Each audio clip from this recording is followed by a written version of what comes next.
Olá, bem-vindos ao podcast Farmapódio. Este é um espaço de partilha de experiências entre colegas farmacêuticos das mais variadas áreas e onde quer que se encontrem geograficamente. A minha convidada de hoje é a Sandra Fonseca, que, e não é exagero dizer isto, cresceu numa farmácia. A Sandra tirou o curso de Ciências Farmacêuticas na Faculdade de Farmácia da Universidade de Coimbra e, após terminar o curso em 2015, começou a trabalhar em farmácia comunitária. Mas em 2017 deixou Portugal e foi para a Suécia. Sandra, muito obrigada por teres aceitado o convite para participares neste podcast e partilhares a tua experiência como farmacêutica na Suécia. Ainda por cima, estamos a gravar um sábado e tu, por acaso, tiveste que trabalhar hoje. Estamos a gravar já ao final do dia. Obrigada. Obrigada eu pelo convite. Parabéns pelo podcast. Obrigada.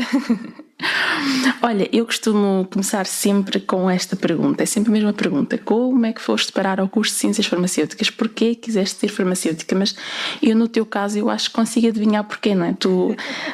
Os teus pais trabalharam sempre em farmácia, não é? E tu passavas imenso tempo também na farmácia quando saías da escola, portanto passaste ali muito tempo atrás do balcão e mesmo nos bastidores. Provavelmente isso também despertou em ti a vontade de seres farmacêutica, ou não? Bingo, é isso mesmo. A resposta correta. Em parte sim, em parte foi muito pelos meus pais. Eu sempre cresci nesse mundo, mas sempre gostei muito de os ver trabalhar e mesmo de estar envolvida nas tarefas quando me deixavam. Pois. Em parte sim, foi por isso. Eu também gostava muito da área de saúde, sempre foi uma área que me cativou, mas nunca me vi como médica ou como enfermeira, portanto foi um bocadinho Pois. o bom dos dois lados, não é? Dos dois lados, sim. Mas tu recordas-te muito dessa fase, de seres pequenina e de... O que é que te deixavam fazer lá na farmácia? Que é arrumar encomendas? Não me deixavam atender o telefone, mas eu fazia na mesma. Gostava de usar a bata da minha mãe e dizer que era uma senhora farmacêutica. Claro. Gostava de arrumar medicamentos. Pois. Minha mãe deixava-me organizar os lotes de receitas. Começaste a ficar familiarizada com tudo o que se passava atrás do balcão da farmácia, não é? E depois como é que tu arranjaste o teu primeiro emprego? Acabaste o curso e depois como é que foi? Exato, eu acabei o curso e depois soube de uma vaga numa farmácia à qual concorri e comecei logo a trabalhar. Acho que foi 2 meses depois de ter terminado o curso. Eu comecei em regime de estágio profissional primeiro.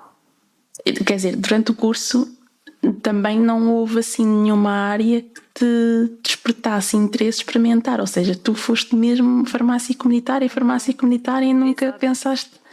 Ainda pensei durante pouco tempo em experimentar indústria, mas não era a farmácia que eu queria, era o contacto com o público, era isso mesmo que eu queria.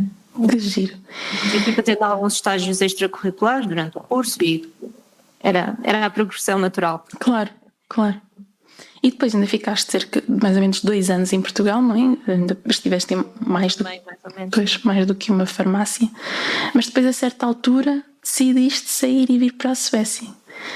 Como é que foi esse processo de tomada de decisão? Porque é uma mudança gigante. Sabes que não foi bem uma decisão muito pensada. Bem, não? Não. Uma coisa muito YOLO. A sério? Sério. Na altura, assim, eu estava em regime de estágio profissional, como é comum em várias... Sim, como a maior parte de nós da nossa geração. Está ou esteve, claro. E eu estava assim um bocadinho cansada de Portugal, não tinha grandes perspectivas, a situação não era a melhor. Claro. E já tinha falado várias vezes com o meu namorado em que era giro, se calhar, emigrar, experimentar ser um bocadinho da área de conforto. Mas ainda não tínhamos pensado em nada específico, nada em concreto, em nenhum país. Era uma ideia que estava no ar. Depois eu acabei por encontrar nas redes sociais uma oferta de trabalho. Se bem me lembro, foi uma colega minha, também de Ciências Farmacêuticas em Coimbra, que se tinha mudado para a Suécia no ano anterior e ela tinha partilhado na rede social vagas de empregos e era a empresa na qual ela trabalhava ia fazer um recrutamento em Portugal para cerca de 10 pessoas. Eu achei que aquilo era interessante, era para a Suécia. Nunca tinha pensado sequer em mudar para a Suécia. E vi que eles tinham uma sessão de esclarecimentos no Porto, umas semanas depois de eu ter visto essa vaga. E então eu pensei, olha, por que não? Tentei convencer uma amiga a ir comigo para a sessão de esclarecimentos. Ela disse logo que não foi ela. Para a Suécia nem pensar, Sandra. Exato, está muito frio. Mas eu fiquei com aquele bichinho. Cheguei a casa e disse ao meu namorado: acho que vou concorrer só porque sim, não tenho grandes expectativas. Se ficar, fiquei. Se não ficar, também não fico chateada. Pois. Mas não. E depois, o processo de recrutamento até foi através da Eures. E depois acabei por ser contactada por eles e acabei por ir à entrevista em Lisboa. E depois acabei por ficar. E então disse: por que não? Vamos lá a isso. Olha que giro. É um espírito muito aventureiro, Sandra, porque... É verdade, mas eu pensei sempre desta forma: se alguma coisa correr mal, eu posso sempre voltar para isso. Sim, é verdade. É verdade. Eu também pensei isso quando saí. Estou a começar Claro. a minha carreira, ainda não tenho filhos, não sou casada, não tenho nada que me prenda. Exato. Portanto, achei que era um momento certo para... Não, sem dúvida, sem dúvida. Eu também pensei nisso. E depois também penso muito, às vezes quando tomo uma decisão, penso muito, nada na vida é definitivo, não é? Nós estamos sempre a tempo de mudar, de rumo, e realmente enquanto somos ainda jovens e enquanto, lá está, não temos uma família estabelecida, filhos, essas responsabilidades todas e tudo o que essa logística depois implica, é muito mais fácil de nos aventurarmos. Foi nas redes sociais e foste à sessão de esclarecimento e a partir daí ficaste interessada, não é? Portanto, a sessão de esclarecimento também acabou por te convencer, não é? Gostaste daquilo que ouviste, daquilo que eles te... Em que é que consistiu essa sessão? Falaram de coisas práticas do papel da profissão farmacêutica lá, condições? Em geral, sobre em que é que se baseava a vaga de emprego, para onde poderíamos ir, porque ok. não seria só em Estocolmo, mas sim vagas espalhadas por toda a Suécia. Falaram um bocadinho no país, na cultura, foi um bocadinho vago, mas foi importante. Pois. E como tu disseste, eu fiquei interessada e enviei a minha candidatura. E depois, aí sim, fui fazer a entrevista e já foi um bocadinho mais detalhado. Pois, tudo em inglês na altura, porque na altura ainda não sabias nada de sueco. Não, foi tudo em inglês, exato. E nessa sessão encontraste colegas, conheceste colegas ou não conhecias absolutamente ninguém? Encontrei 2 ou 3 colegas de Coimbra também, mas a maioria eram pessoas que eu não conhecia. E que depois também acabaram por ir mais ou menos na mesma altura contigo, ou quando foste sozinha? Não, foi um grupo de 10 pessoas. E entretanto já se conheciam desde essa sessão de esclarecimento, ou não? Não, eu fui à sessão de esclarecimentos do Porto e a maioria dos meus colegas veio de Lisboa. Ok. E quando eu fui à ação de esclarecimentos, não era só para empregos na Suécia, mas também era para a Noruega. Por vir um grupo de 10 pessoas para a Suécia e, se não estou em erro, 8 para a Noruega. Ok. Portanto, um conselho que tu deixes aqui para quem esteja a pensar em migrar para a Suécia, arranjar emprego farmacêutico na Suécia, o que é que tu dirias? Como acabamos de falar agora, acho que a Eures é um bom ponto de partida. Eles costumam ter pessoas responsáveis por cada país e podem ajudar a esclarecer dúvidas, a arranjar mais informações ou até mesmo a arranjar vagas de emprego. Agora já não é tão comum as cadeias irem aos países no sul da Europa a recrutar como era em 2016, 2017. Mas de vez em quando ainda surge. Ainda acontece. Ainda acontece, exato. Também é importante falar com alguém que já tenha passado pelo mesmo processo. Exatamente, também acho isso muito importante. Gerir expectativas. Ler em blogs, não é? Até mesmo nos grupos do Facebook hoje em dia também há às vezes grupos de portugueses na Suécia, portugueses na Noruega. Dei aqui uma pancada no microfone. Pois é. E depois como é que tu te preparaste para essa mudança? Porque depois veio a questão da língua, não é? Tu tinhas que obter um determinado nível de sueco para poderes exercer a profissão.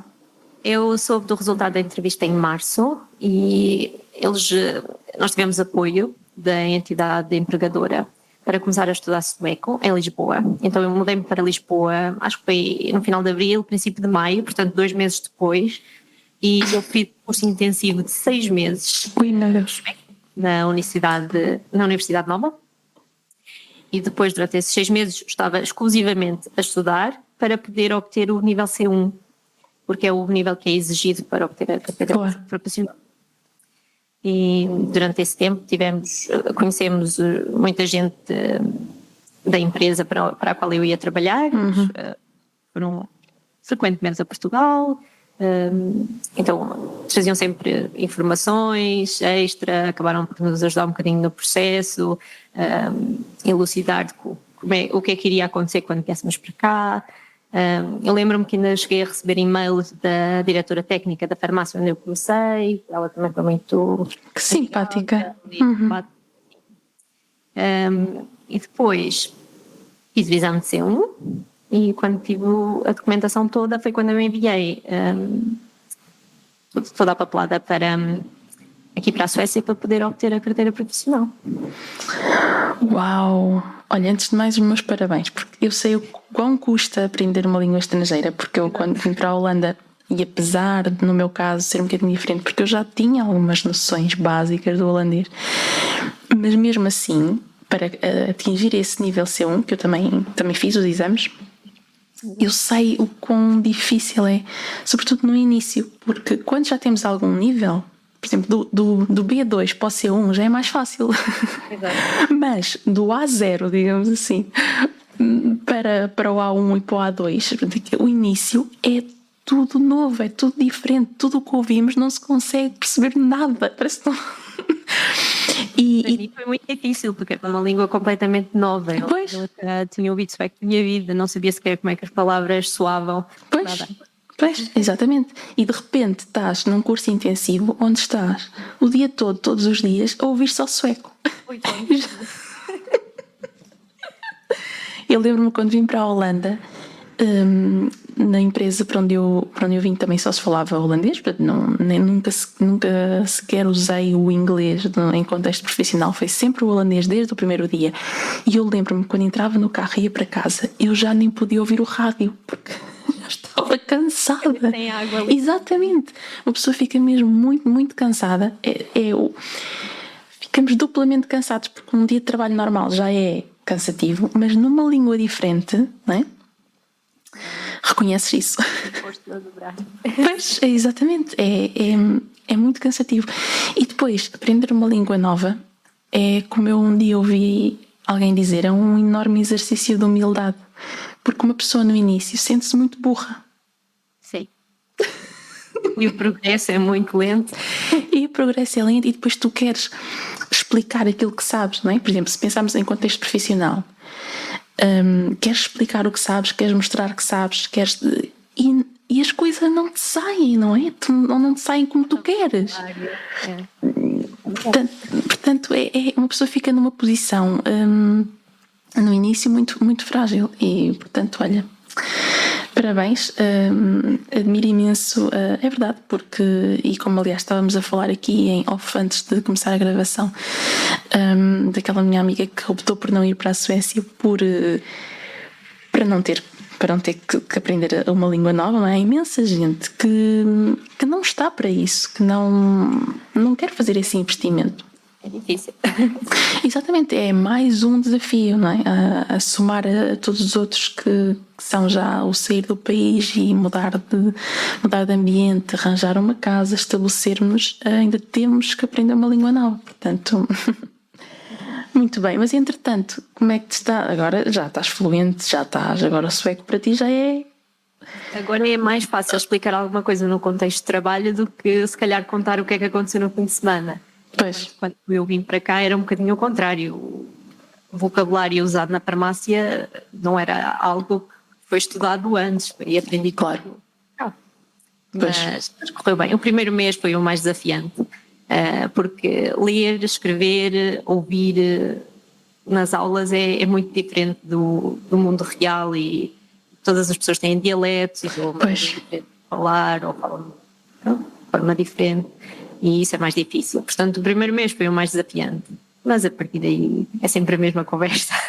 Pois. É sempre o vocabulário, é sempre as mesmas expressões. Mas quando lembras-te quando a primeira vez que tu foste assim sozinha para o balcão e de repente tinhas uma pessoa, um cliente, um doente na farmácia e tiveste pela primeira vez que explicar alguma coisa em sueco, te lembras da sensação? Não me lembro dessa sensação. Lembro-me de me pedirem ajuda numas vitaminas, a escolher umas vitaminas, e lembro-me de não conseguia explicar da melhor forma, e eu disse que era portuguesa, tinha acabado de me mudar para a Suécia e tinha que falar de uma forma muito devagar. Eu tinha que pensar nas palavras. Claro. Precisava de tempo. E ele perguntou-me se eu queria mudar para inglês. E eu disse, não, eu quero continuar a falar sueco, eu tenho que aprender. E lembro-me só disso, de pedir para falar mais devagar, ou então para eles repetirem. Mas tentei sempre não mudar para inglês, apesar deles todos falarem inglês, também para conseguir melhorar o meu sueco. Pois, olha aí, nervosa também. Tocaste aí num ponto importante e que é o conselho que eu dou a toda a gente quando me perguntam como é que aprendeste holandês tão depressa, e eu digo sempre, o segredo ou a melhor coisa a fazer é nunca falar inglês. O inglês é o maior inimigo de quem quer aprender uma língua que não seja o inglês, não é?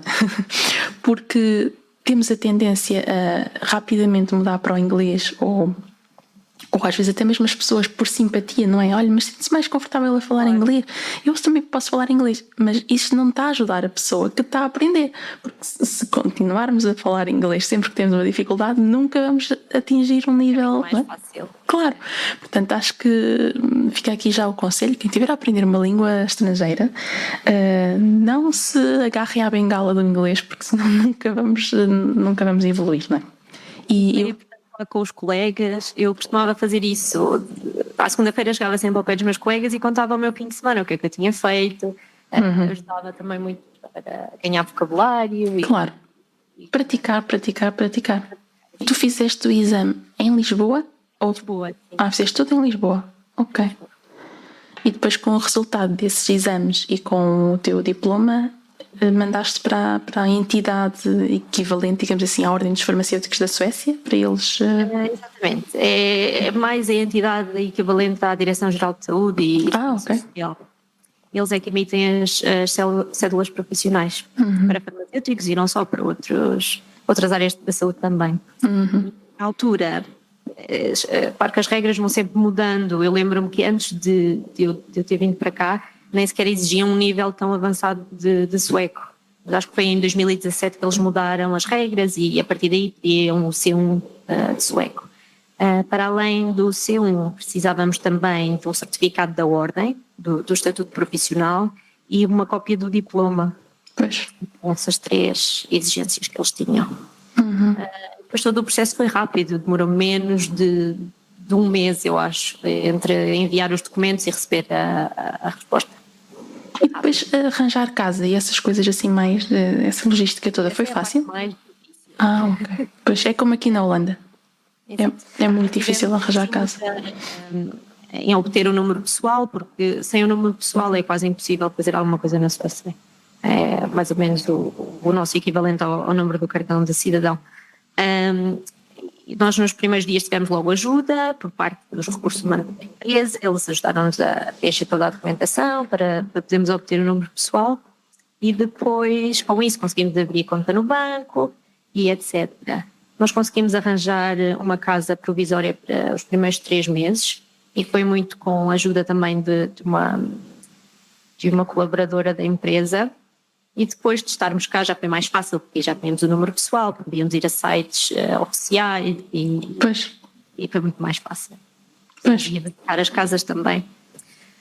Portanto, sim, acabou por ajudar muito ter alguém dentro da empresa com conhecimento da nossa situação e também da vida na Suécia. Olha, e em relação à profissão farmacêutica em si, quais é que são assim as principais diferenças? O que é que tu reparaste logo quando chegaste à Suécia? Quais foram assim as principais diferenças que te chamaram mais a atenção? da organização da profissão da farmácia comunitária? Podemos começar pelo facto de que aqui há uma distinção muito grande entre farmacêutico e os técnicos ou técnicos auxiliares de farmácia.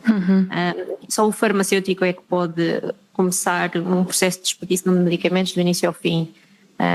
Ok. Ou seja, um técnico de farmácia pode começar, pode abrir uma receita, pode escolher os medicamentos, decidir se vai expedir o original ou o genérico, mas a partir daí tem que o farmacêutico entrar e o farmacêutico é que dá o aconselhamento, é que finaliza a parte da receita em si. E não, a farmácia nunca pode abrir sem um farmacêutico estar presente. Portanto, se alguém estiver doente, o técnico pode estar lá, pode preparar, sei lá, contar as caixas, essas coisas todas, mas não pode abrir ao público enquanto o farmacêutico não chegar. Isso não acontece em Portugal. Pois não. Depois, o sistema de comparticipação também é totalmente diferente. Aqui, os medicamentos, o utente paga até um teto máximo de 240 euros por ano e a partir daí os medicamentos são de graça. E isso ajuda muito porque, ao contrário de Portugal, nós aqui vendemos medicamentos oncológicos, medicamentos biológicos, que são muito caros. Na farmácia comunitária? Pois, e em Portugal é dos hospitalares, praticamente. Portanto, acaba de fazer diferença, 240 euros. Claro. Por ano é muito bom. Sim. Mas, portanto, a farmácia tem que ter sempre o farmacêutico, mas também tem um diretor técnico, ou equivalente ao diretor técnico. Exato. Tem o diretor técnico e costuma ter o equivalente ao técnico adjunto, farmacêutico adjunto, que é mais focado na qualidade. É o responsável pelas rotinas, pelos procedimentos, e tem sempre esses dois papéis bem distintos. Da farmácia e depois o tal responsável pela qualidade. Tem farmacêuticos, tem os técnicos auxiliares de farmácia, que podem ou não ajudar no processo da receita, mas nunca podem finalizar, e geralmente estão na parte do OTC, da venda livre, que também é muito diferente de Portugal, porque aqui nós temos realmente muitas coisas de venda livre, um bocado como no Reino Unido, né, que as farmácias vendem um bocadinho de tudo.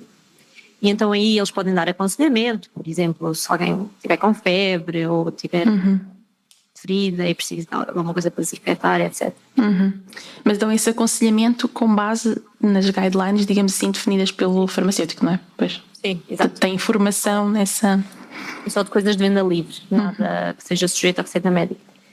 E depois ainda temos os caixas, em que são pessoas que geralmente não podem dar aconselhamento nenhum, de qualquer...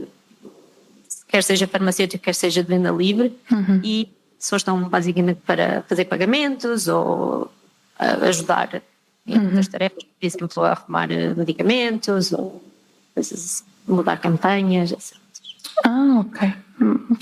Nós sempre queremos tipos de colaboradores. Sim, e por exemplo o farmacêutico também faz essa parte do pagamento e lida com os dinheiros? Mas geralmente é separado, a parte da receita está separada da parte da caixa ou do... Olha, mas eu acho isso excelente, sabes, porque isso é quase o meu sonho, isso é quase o meu ideal de farmácia comunitária, porque eu acho que realmente o farmacêutico não devia, ou devia haver uma separação muito grande entre aquilo que é o ato farmacêutico em si e aquilo que é simplesmente pagar, não é?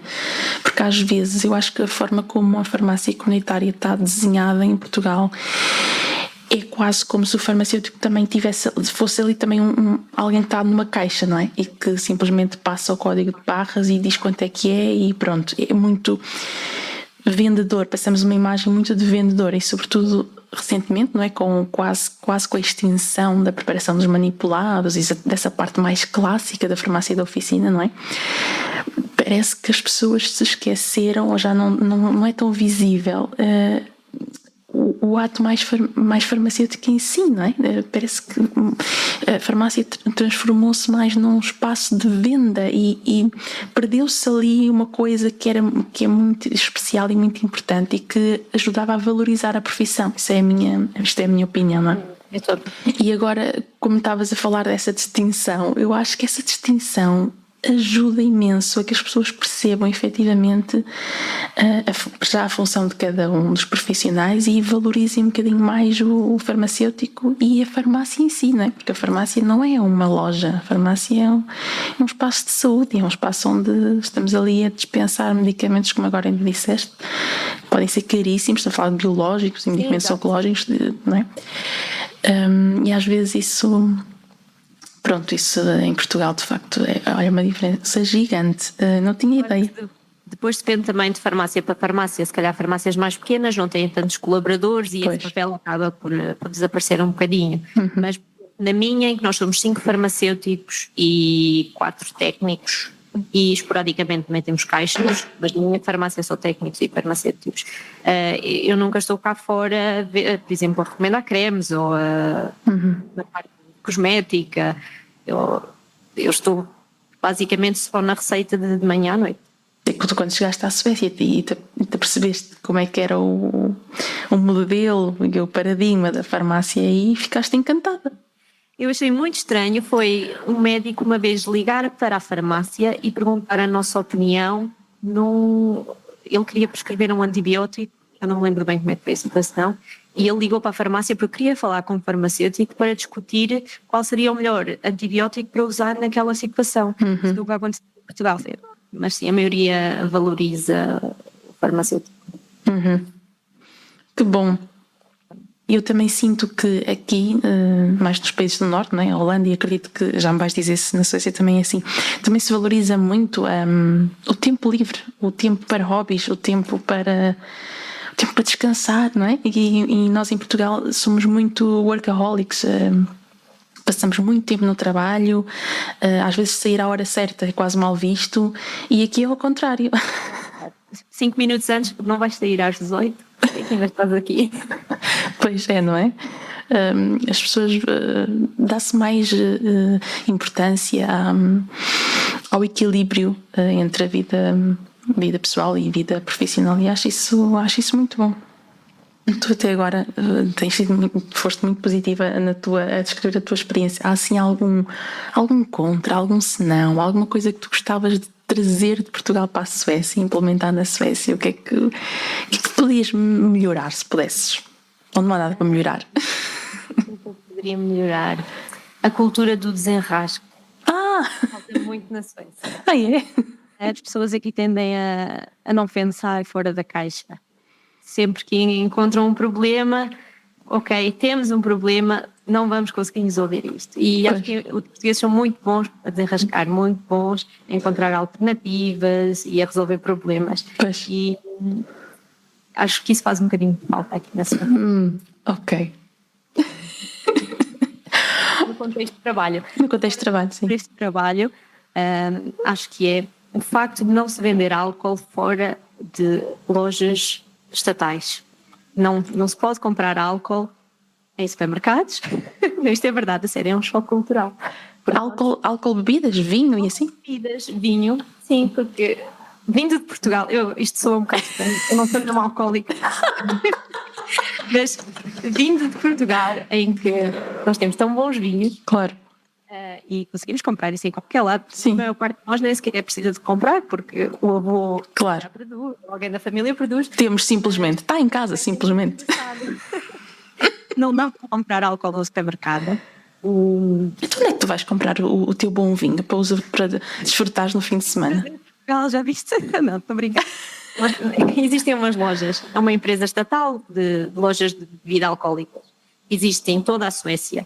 E é o único sítio onde é possível comprar bebidas alcoólicas. Mas está aberto das 10 às 19, em dias úteis, e ao fim de semana, das 10 aos sábados, das 10 às 3. Então, se queres beber um bom vinho ao domingo, tens que planear antes. Tens que planear antes, não dá para ser espontâneo. Isso é muito triste, e as pessoas que têm... Não, sabes o que é que eu acho? Eu acho que tens que ter o teu próprio estoque. Exato. Tens que ter várias e tens que ter ali fazer gestão ali de um estoque mínimo para garantir que nunca ficas sem vinho em casa. Então, mas isto é muito engraçado. Eu não tinha noção nenhuma que isto acontecia na Suécia. Acho que não é só na Suécia, também é na Noruega. Não sei se é na Noruega ou na Finlândia que acontece a mesma coisa. Mas será por uma questão de saúde pública? Têm medo Sim, eu acho que sim. De abusos e de... Porque mais uma vez, um conselho para todos os portugueses que queiram emigrar para a Suécia: tragam o vosso álcool para assar chouriça. Também não vão encontrar. Pois. Eu também tenho que comprar o álcool para assar a chouriça e tenho que comprar numa loja brasileira aqui, porque também não encontro. Exato. Aqui não há de todo. Isto é mesmo aquela conversa tuga. Tínhamos que ir para este lado. Não pode ser só para a farmácia. Pois. Mas aqui por acaso na Holanda há imensas lojas brasileiras e lojas portuguesas também, mas brasileiras ainda mais.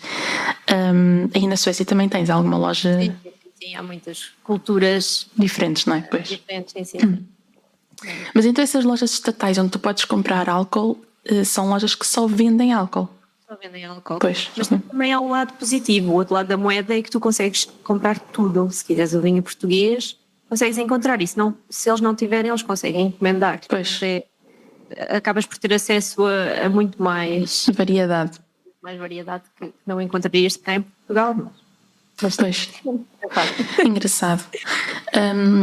Sabes que quando tive aqui esta conversa com a Francisca, que está na Irlanda, o que eu me fartei de rir com ela foi que ela diz que nas farmácias da Irlanda se vende imenso chocolate. Aqui também. É sério?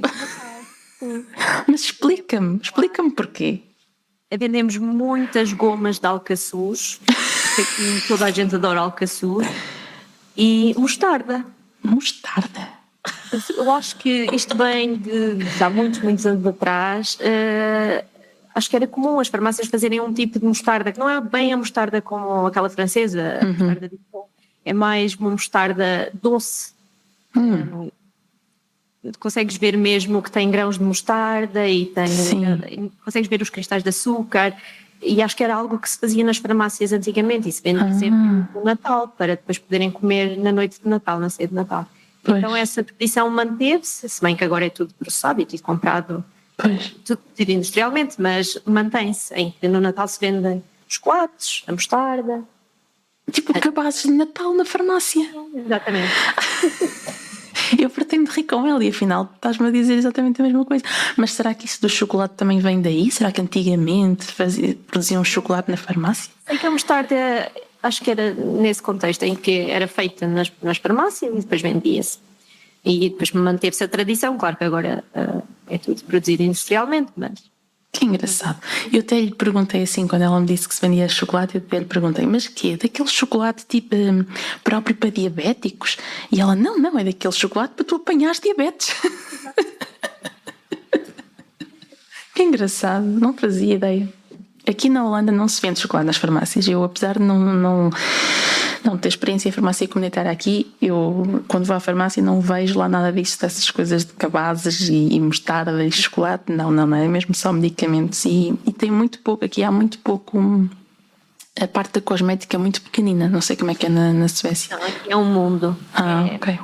Pois claro que depende de farmácia para farmácia. Eu trabalho numa farmácia, nós categorizamos como XL, é das maiores da minha cadeia, então temos uma parte muito grande de cosmética, aliás, de todas as áreas.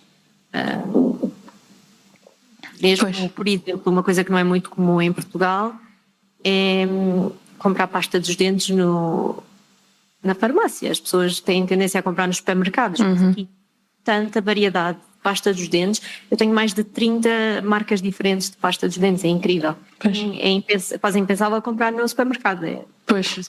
Farmácia. Mas no supermercado também há medicamentos OTC à venda ou não? Aí na Suécia?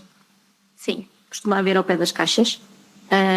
Costuma haver paracetamol, ibuprofeno.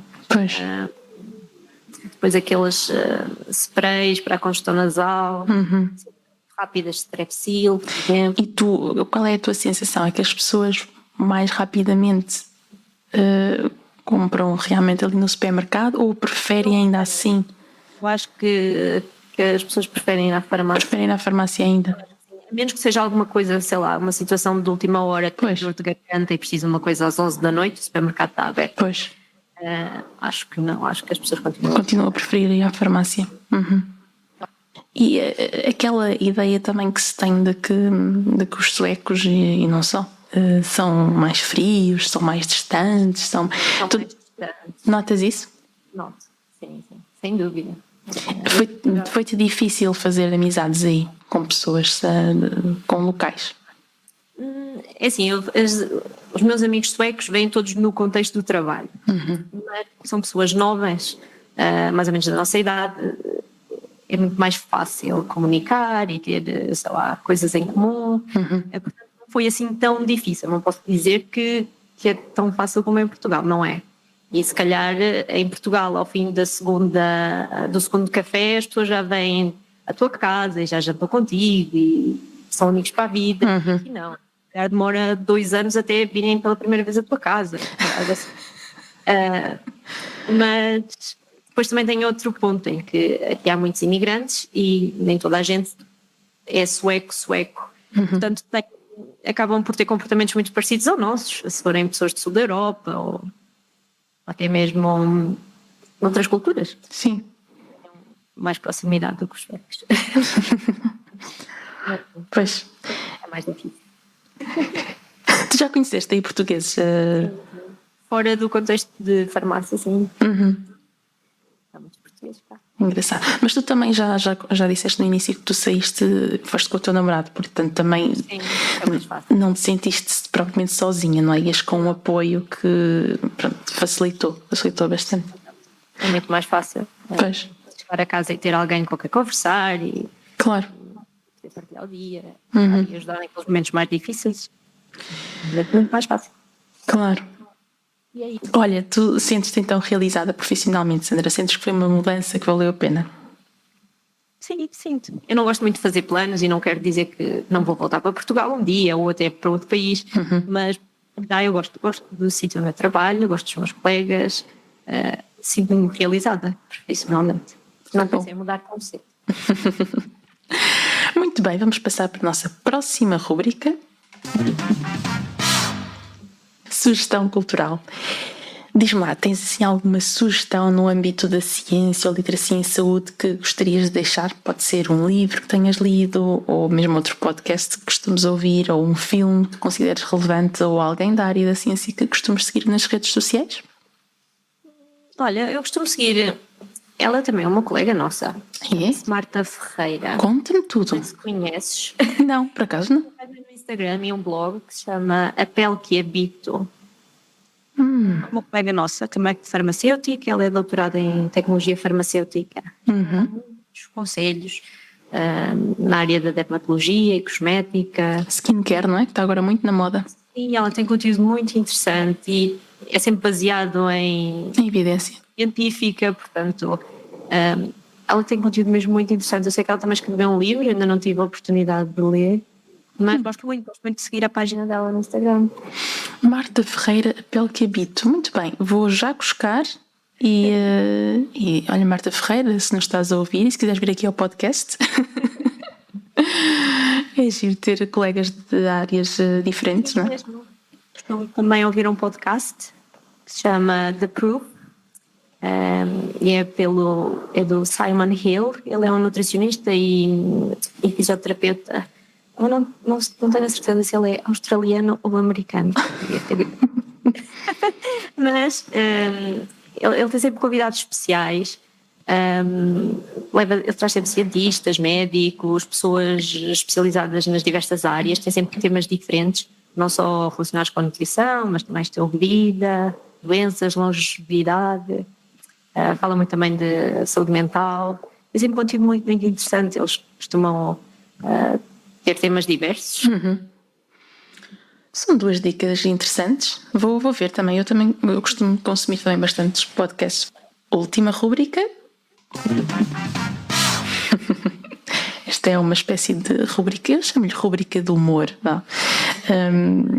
onde podemos partilhar situações engraçadas que nos tenham acontecido em farmácia comunitária, porque a farmácia comunitária é um poço de situações. Mas é isso. Eu estava há um bocadinho a falar com a namorada e a dizer que todos os dias acontece alguma coisa que eu tenho que contar e eu tenho que pôr a mão na cabeça e respirar. Mas depois é muito difícil fazer isso aqui para o podcast. Ah, é? Há bocadinho estava a pensar que numa situação que me aconteceu hoje, em que eu tive uma cliente que voltou para trás. Ela queria levantar o seu medicamento e ela queria levantar Alvedon. Alvedon é a mesma coisa que é uma marca de paracetamol, é o mesmo que o Benuron. Eu perguntei-lhe se podia mudar para um genérico, ela disse que sim, queria o mais barato, e eu mudei para paracetamol. E depois ela veio a correr para trás e disse: eu não posso tomar paracetamol, tu tens que mudar isto para o Alvedon. E eu perguntei porquê, e ela disse: porque eu sou alérgica ao paracetamol, eu posso tomar Alvedon. Exatamente a mesma coisa.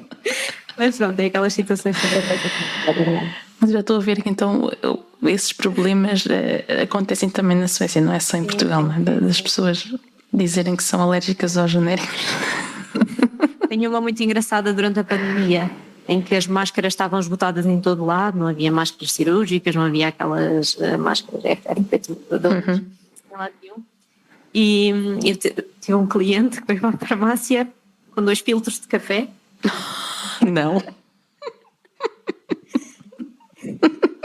E ele disse assim muito rapidamente: eu venho comprar um teste de Covid, porque eu preciso saber se tem Covid ou não. E como as máscaras estavam esgotadas em todo lado, eu já solucionei o meu problema. Tenho 2 filtros de café. Olha, estás a ver, estavas-te a queixar que os suecos não eram desenrascados e não pensavam fora da caixa. Este senhor... Por acaso não era sueco. Então é isso. Mas achei muito engraçado aparecer no farmácia com 2 filtros de café. Revirando os meus olhos. O que eu te vou dizer agora? Pronto, espero que sigas o podcast e ouças os episódios. E por hoje é tudo, espero que tenham gostado. Sigam o podcast nas plataformas habituais e subscrevam o canal no YouTube. Saudações farmacêuticas e até ao próximo episódio.